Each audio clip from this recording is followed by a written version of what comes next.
আলুর চপ তো বিভিন্ন রকমভাবে সবাই খেয়েছেন, তবে আমি যেভাবে বাড়িতে বানাই মুচমুচে অসাধারণ একটা রেসিপি, সেটাই আপনাদের সঙ্গে শেয়ার করব, যেটা বানাতে লাগবে মাত্র 5 মিনিট। আসসালামু আলাইকুম, সবাই স্বাগত ইঞ্জু কিচেনে। আজকে আমাদের রেসিপি আলুর চপ। প্রথমে কিছু আলু আমি একটু ছোটো করে কেটে সেদ্ধ করে নিয়েছি।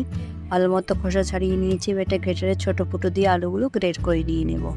আলুগুলো ভালো মতো গ্রেট করে নিচ্ছি। সেখানে দিয়ে দেবো 2 চামচ মতো পেঁয়াজ কুচি, দিয়ে দেবো 1 চামচ মতো কাঁচা লঙ্কা, স্বাদ অনুযায়ী লবণ, একটু হলুদ গুঁড়ো দিলাম, লঙ্কা গুঁড়ো একটু, ধনে গুঁড়ো আর জিরে গুঁড়ো, আর দিয়ে দেবো গোলমরিচ গুঁড়ো। 2 চামচ মতো এখানে বেসন দিয়ে দেবো। 2 চামচ মতো এখানে দিয়েছি কর্নফ্লাওয়ার। কর্নফ্লাওয়ার না থাকলে আপনারা চালের আটা অথবা ময়দা ইউজ করতে পারেন। খুব ভালো মতো মিশিয়ে নিয়েছি। এদিকে কড়াতে তেল বসিয়ে দিয়েছি। তেল গরম হয়ে গেলে হাতের মাধ্যমে চ্যাপটা করে চপের আকারে এক এক করে দিয়ে দেব।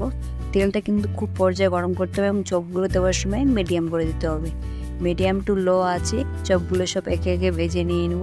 প্রথমে আমি কিছুটা চপ এখানে দিয়েছি, যেহেতু তেল গরম হয়ে গেছে সবগুলো একসঙ্গে দেয়নি। কিছুটা দিয়ে সেটা উল্টে দিয়ে দিচ্ছি এইভাবে। আবারও সেখানে আমি কিছুটা দিয়ে দেবো আলুর চপ। উল্টে পাল্টে এপিট ওপিট করে দুই দিকে ভাজিয়ে নিতে হবে। একটু সময় নিয়ে ভেজে নিয়ে নেবেন।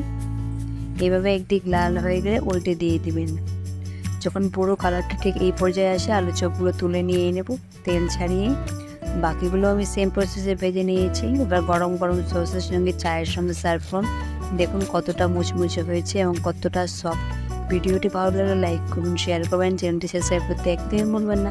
ফেসবুক থেকে দেখে থাকলে ফলো করে দিবেন। ভালো থাকবেন, সুস্থ থাকবেন।